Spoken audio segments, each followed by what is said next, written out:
what's best for the conference, and he didn't have the votes, so he pulled his name down. It's a huge setback. I'm just wondering if we get to see Puxatawny Phil, or we're going to have 7 more weeks of winter. It's not on us to fix the Republican dysfunction. Well, that is what it is happening. In fact, the latest candidates, GOP speaker candidates, and they're going back into meetings right now. There are now 5. Just in the past few minutes, Kevin Hern has dropped out through his support to Mike Johnson. So now we go through this process again.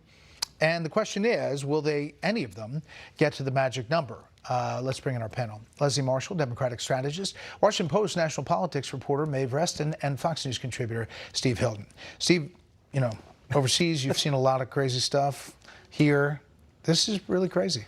Well, this is what happens when you have a very small majority. You saw this kind of chaos in the UK Parliament when Theresa May completely messed up the political calculation, called an election, reduced her majority. There's one exception. Nancy Pelosi was somehow able to make things happen and corral her troops with a very small majority. Kevin McCarthy was showing pretty good signs of doing that, actually, on a lot of the substantive things for most of this year.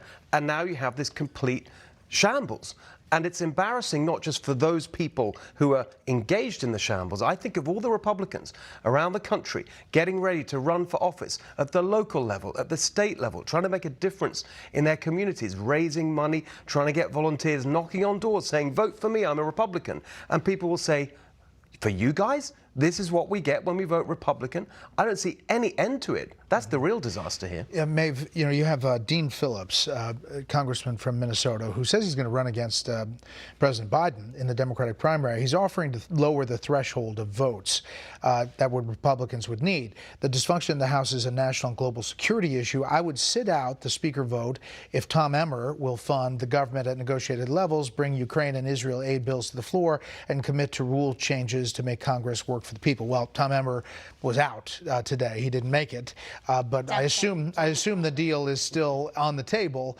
Is that what's going to take to get some kind of coalition speaker? I mean, that sounds a little bit more like a ploy for publicity in a week when he's announcing his campaign. But I think that, yeah, but I think that, you know, there is no map ahead for what is going to happen next. And, you know, you're starting to hear more now out in the swing states, too, from voters who are saying, like, what is going on? Why are these people not focused on, you know, inflation and actually moving legislation and the country potentially hurtling toward a government shutdown? And so I think at some point, you know, Republicans are going to have to decide how this is going to eventually take a toll on their image. But there just seems to be no end in sight at the moment. Right.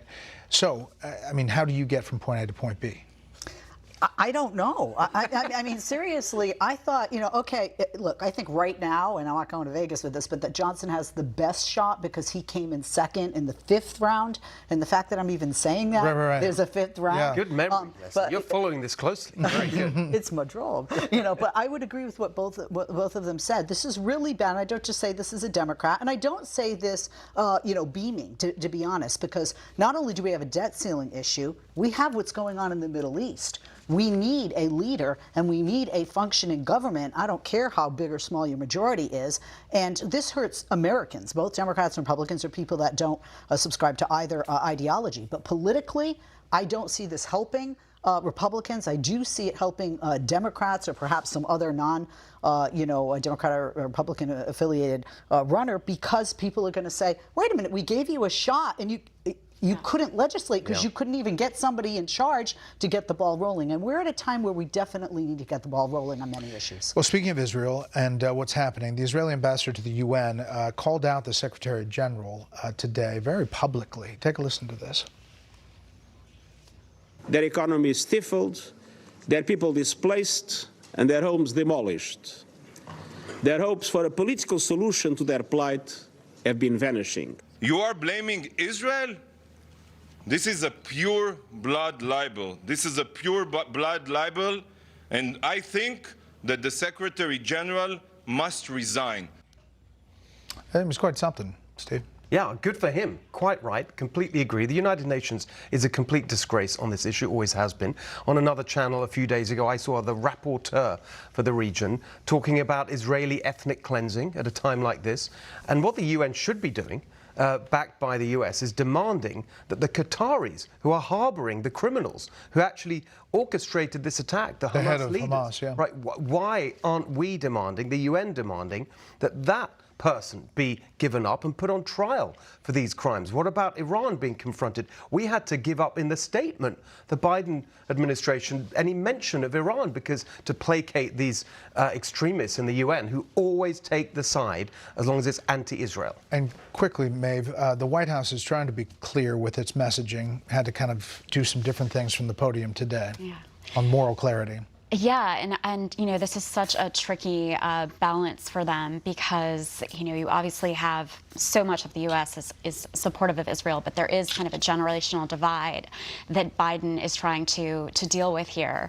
And it's just, you know, we're looking at potentially a widening war in the Middle East where they may have to, you know, put together all kinds of evacuation plans. It's a really tricky time for the White House to navigate. It is. Panel, thank you very much. Good to be here in L.A.